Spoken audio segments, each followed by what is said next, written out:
اب آپ آگے بھی بڑھنا چاہیں گے کہ ان میں سے کون سی اب یہ پتا چلے 21ویں ہے یا 23ویں ہے یا 25ویں ہے یا 27ویں ہے یا 29ویں ہے. جی کون سی رات ہے؟ آپ نے کیا سنا ہوا ہے؟ جی 27ویں رات ہے، سب یہی جانتے ہیں. تو میرے بھائی بہت سے علماء کرام یہی کہتے ہیں، بلکہ صحابی رسول جناب ابی ابن کعب رضی اللہ عنہ قسم اٹھا کے کہا کرتے تھے کہ یہ 27ویں رات ہے. لیکن کیا یہ بات درست ہے؟ معذرت کے ساتھ درست نہیں ہے.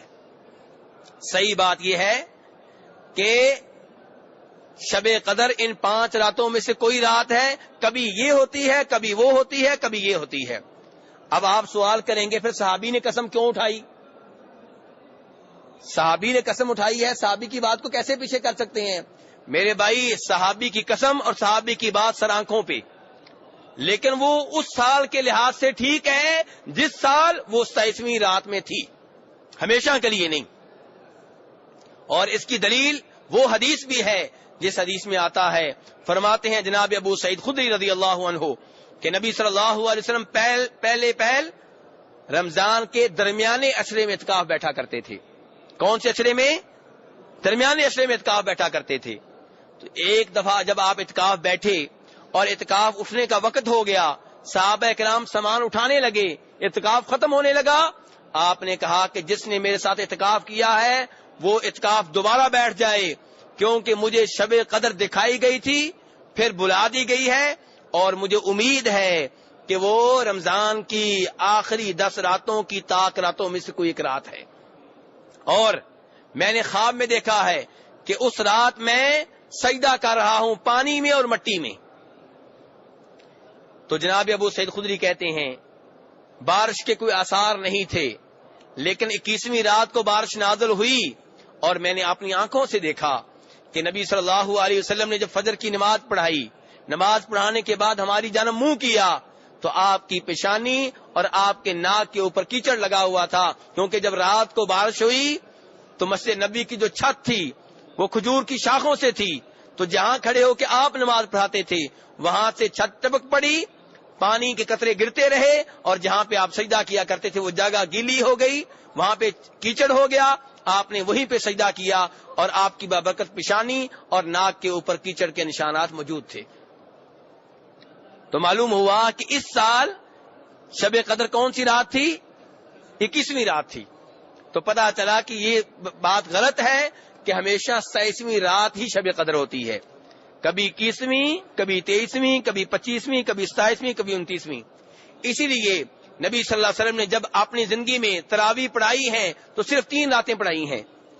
نبی صلی اللہ علیہ وسلم نے اپنی زندگی میں تراویح با جماعت کتنی رات پڑھائی ہے؟ 3 رات. وہ کون کون سی راتیں تھیں؟ 23ویں رات، 25ویں رات اور 27ویں رات. تو بہرحال یہ 5 راتیں ہیں میرے بھائیوں. اب سوال یہ پیدا ہوتا ہے یہ رات کیوں چھپا لی گئی ہے؟ اس رات کو اتنے راز میں کیوں رکھا گیا ہے؟ میرے بھائی اس لیے تاکہ آپ کی امت ان 5 راتوں میں اللہ کی عبادت کرے اور زیادہ سے زیادہ ثواب حاصل کر لے. اگر وہ رات اس کی تحدید کر دی جائے تو آپ 1 رات عبادت کریں گے، اب اس رات کی تلاش میں آپ 5 راتیں عبادت کریں گے اور اللہ کی عبادت کریں گے، اجر و ثواب حاصل کریں گے، رب کی رضا حاصل ہوگی، رب آپ کو جنت دے گا. اس لیے اس رات کو پوشیدہ رکھا گیا ہے. اور یہ بات میں اپنی طرف سے نہیں کہہ رہا، یہ بھی حدیث سے ہمیں معلوم ہوئی ہے. فرماتے ہیں عبادہ ابن صامت رضی اللہ عنہ، اور حدیث ہے بخاری شریف کی.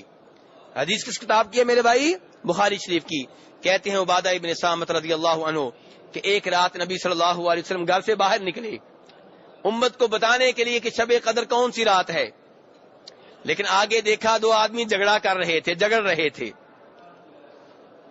جب ان کو جھگڑتے ہوئے دیکھا تو یہ رات آپ کو بلا دی گئی، اس کا علم اٹھا لیا گیا، اور آپ نے صحابہ کرام سے کہا کہ لوگوں میں تمہیں بتانے کے لیے نکلا تھا کہ شب قدر کون سی رات ہے، یعنی کہ اس سال بتانے لگے ہوں گے آپ، لیکن فرمایا 2 آدمی جھگڑ رہے تھے، اس وجہ سے اس کا علم اٹھا لیا گیا، اور ہو سکتا ہے کہ اسی میں تمہارے لیے بہتری ہو، اس کا علم اٹھائے جانے میں تمہارے لیے بہتری ہو. تو یہ رسول اکرم صلی اللہ علیہ وسلم نے بتا دیا کہ شب قدر کی تحدید جو ہمیں نہیں بتائی گئی کہ ان 5 راتوں میں سے کون سی رات ہے، اس میں آپ کی امت کے لیے بہتری ہے. اور یہاں سے یہ بھی آپ نے جان لیا کہ نبی صلی اللہ علیہ وسلم کو ایک چیز کا علم دے کے واپس لے لیا گیا، علم دے کے واپس لے لیا گیا۔ معلوم یہ ہوا کہ آپ عالم الغیب نہیں ہیں، معلوم یہ ہوا کہ آپ انسانوں میں سے ایک انسان ہیں۔ جیسے دوسرے انسان بھول جایا کرتے تھے، آپ بھی بھول جایا کرتے تھے۔ آپ نماز میں بھی 2-3 بار بھولے ہیں، نماز میں بھی آپ 2-3 بار بھولے ہیں، بلکہ ایک دفعہ ایسے ہوا کہ نبی صلی اللہ علیہ وسلم نے زور کی نماز پڑھائی۔ کتنی رکعتیں پڑھائیں؟ 2 پڑھا کے آپ ایک صحن میں آ کے ایک لکڑ بنی ہوئی تھی اس کے ساتھ ٹیک لگا کے کھڑے ہو گئے۔ مسجد میں بڑے بڑے صحابہ کرام موجود ہیں، جناب صدیق بھی موجود ہیں، جناب فاروق بھی موجود ہیں رضی اللہ تعالی عنہم، لیکن کسی کو جرأت نہیں ہو رہی کہ رسول اکرم صلی اللہ علیہ وسلم سے اس موضوع پہ بات کرے کہ آج زور کی رکعتیں 2 کیوں پڑھی گئی ہیں۔ ایک آدمی تھا جس کو کہا جاتا تھا ذو الیدین، 2 ہاتھوں والا، یعنی کہ اس کے ہاتھ لمبے تھے ذرا۔ وہ آیا رسول اکرم صلی اللہ علیہ وسلم کے پاس، کہنے لگا اللہ کے رسول انسیت ام قصرت الصلاۃ، کیا آپ بھول گئے ہیں یا نماز میں کمی کر دی گئی ہے؟ یہ صحابی کیا کہہ رہا ہے کہ کیا آپ بھول گئے ہیں؟ اس کا مطلب ہے کہ صحابہ اکرام کا عقیدہ تھا کہ رسول اکرم صلی اللہ علیہ وسلم بھول سکتے ہیں، اسی لیے وہ آ کے کہہ رہا ہے کہ اللہ کے رسول کیا، اور روایت بخاری شریف کی ہے کہ کیا آپ بھول گئے ہیں یا نماز میں کمی کر دی گئی ہے؟ آپ نے آگے سے کیا کہا؟ فرمایا نہ میں بھولا ہوں نہ نماز میں کمی ہوئی ہے۔ غور کریں اس جواب کے اوپر، اس سے مزید پتا چلا کہ آپ واقعی انسان تھے۔ حالانکہ 2 رکعتیں آپ نے پڑھائی ہیں، لیکن آپ یہ سمجھ رہے ہیں کہ نہ میں بھولا ہوں نہ نماز میں کمی ہوئی ہے، یعنی کہ آپ اب تک یہ سمجھ رہے ہیں کہ میں نے 4 رکعتیں پڑھائی ہیں۔ آپ بھولے کہ نہیں بھولے؟ بھولے کہ نہیں بھولے میرے بھائی؟ بھولے۔ تب رسول اکرم صلی اللہ علیہ وسلم نے صحابہ اکرام سے پوچھا کہ یہ ذو الیدین جو بات کہہ رہا ہے کیا یہ درست ہے؟ صحابہ اکرام نے کہا ہاں اللہ کے رسول یہ درست ہے۔ پھر آپ نے واپس آ کے 2 رکعتیں پڑھائیں، 2 رکعتیں پڑھانے کے بعد سلام پھیرا، اور پھر آپ نے 2 سجدے کیے، پھر دوبارہ سلام پھیرا، اور پھر لوگوں سے مخاطب ہو کے کہا کہ میں انسان ہوں، میں تمہاری طرح بھول جاتا ہوں، جب میں بھول جاؤں تو مجھے یاد کروا دیا کرو۔ میرے بھائی نبی صلی اللہ علیہ وسلم انسانوں میں سے ایک انسان تھے، لیکن سب انسانوں سے افضل، سب سے اعلیٰ، سب سے مقدس، سب سے زیادہ درجات اور مقام و مرتبہ والے تھے، سب سے زیادہ بلند آپ کی شان تھی، بلکہ انبیاء کرام علیہم الصلوۃ والسلام کے بھی سردار تھے، لیکن تھے انسان۔ میرے بھائی یہی تو آپ کی خوبی تھی کہ انسان ہو کے آپ نے وہ کام کیے جو کوئی نہیں کر سکتا۔ اگر آپ فرشتے ہو کے روزے رکھتے چلے جاتے تو کوئی خوبی نہیں تھی، فرشتوں کو تو بھوک ہی نہیں لگتی، نوریوں کو تو بھوک ہی نہیں لگتی۔ اگر آپ نوری ہو کے جہاد کرتے کرتے تبوک پہنچ جاتے تو کوئی بڑی بہادری نہیں تھی، نوری تو تھکتے ہی نہیں ہیں۔ میرے بھائی جو آپ کو نوری کہتے ہیں وہ آپ کی شان بلند نہیں کر رہے، آپ کی شان میں کمی کر رہے ہیں، آپ کی گستاخی کر رہے ہیں۔ اور میرے بھائی ذرا قرآن پاک پڑھیں، قرآن پاک بھرا پڑا ہے اس اعتراض سے جو اعتراض مکہ والے کرتے تھے۔ وہ کہتے تھے تو انسان ہے ہم تجھے رسول کیسے مان لیں؟ ان کا یہی تو اعتراض تھا کہ آپ انسان ہیں ہم آپ کو رسول کیسے مان لیں؟ اگر آپ انسان نہ ہوتے، آپ بشر نہ ہوتے، آپ کہتے ظالموں تمہیں کس نے کہا ہے کہ میں انسان ہوں؟ تمہیں کس نے کہا میں بشر ہوں؟ میں تو نور ہوں۔